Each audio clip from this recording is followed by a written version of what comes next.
দেশের বিভিন্ন স্থানে গত বৃহস্পতিবার মধ্যরাতে মাঝারি ধরনের ভূমিকম্প অনুভূত হয়।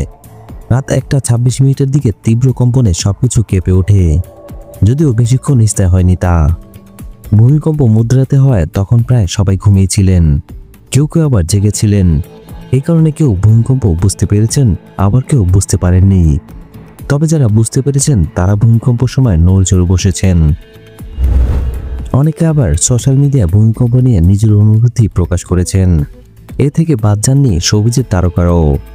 ভূমিকম্পের পরে এ নিয়ে ফেসবুকে একটি পোস্ট দিয়েছেন চিত্রনায়িকা পরিমণি। এই অভিনেত্রী লিখেছেন, আমার এমন ভার্টিগো রোগ যে আমি ভূমিকম্প টের পাই না। আমার সারাক্ষণই এমন ভূমিকম্প অনুভব হয়, কেমন অসহায় লাগে এসব ভাবলে। আল্লাহ সবাইকে সুস্থ রাখুক। এদিকে দীর্ঘদিন ধরে ভার্টিগো সমস্যা ভুগছেন পরিমণি। এই সমস্যা তার নতুন নয়।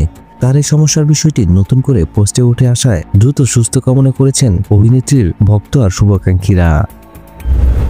ভার্টিগো রোগ হচ্ছে মাথা ঘোরা বা আক্রান্ত ব্যক্তির চারপাশের পরিবেশ ঘুরছে এমন অনুভূতি হওয়া।